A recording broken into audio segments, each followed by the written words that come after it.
Dalam setiap ibadah, seorang hamba harus meningkatkan kualitasnya dalam pelaksanaannya. Allah Subhanahu wa Ta'ala menuntut kita meningkatkan kualitas di dalam menyembahnya, di dalam beribadah kepada Allah Subhanahu wa Ta'ala, meningkatkan kualitas kita di dalam bertakwa kepada Allah Subhanahu wa Ta'ala. Kaitannya dalam puasa, Al-Imam Al-Ghazali rahimahullah, dia menyebutkan di dalam kitab Ihya Ulumuddin, tingkatan puasa terbagi menjadi 3. Dia menyebutkan yang pertama tingkatan puasa orang awam, yaitu tingkatan puasa kebanyakan orang pada umumnya.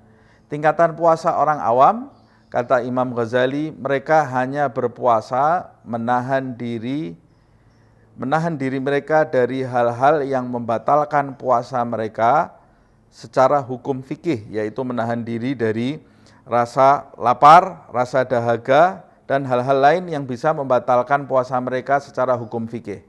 Namun ada tingkatan yang di atas itu, kata Imam Ghazali, yaitu tingkatan khawas, tingkatan khusus atau tingkatan orang-orang yang istimewa.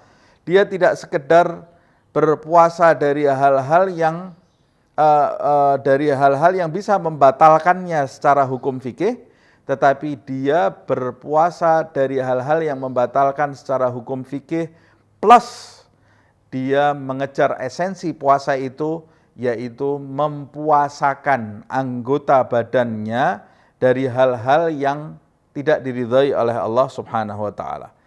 Puasa secara hukum fikih sah, dan dia mempuasakan matanya, telinganya, mulutnya, tangannya, perutnya, kemaluannya, kakinya dari hal-hal yang tidak diridhai oleh Allah Subhanahu wa Ta'ala, dari maksiat-maksiat yang bisa menggugurkan esensi puasa, dari perbuatan dosa yang bisa menjadi penghalang antara dia dengan Tuhannya Allah Subhanahu wa Ta'ala.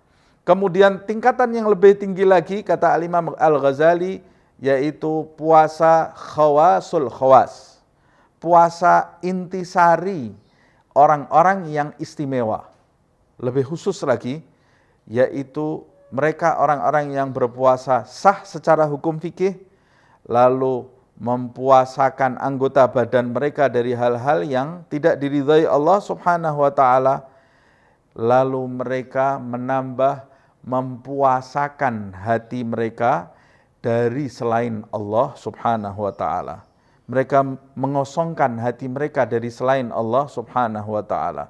Subhanallah, mereka adalah orang-orang yang ikhlas, yang tulus dalam melakukan segala hal perbuatan yang diridhai oleh Allah Subhanahu wa Ta'ala. Yang mereka tuju hanyalah Allah Subhanahu wa Ta'ala, dan merekalah orang-orang yang sukses.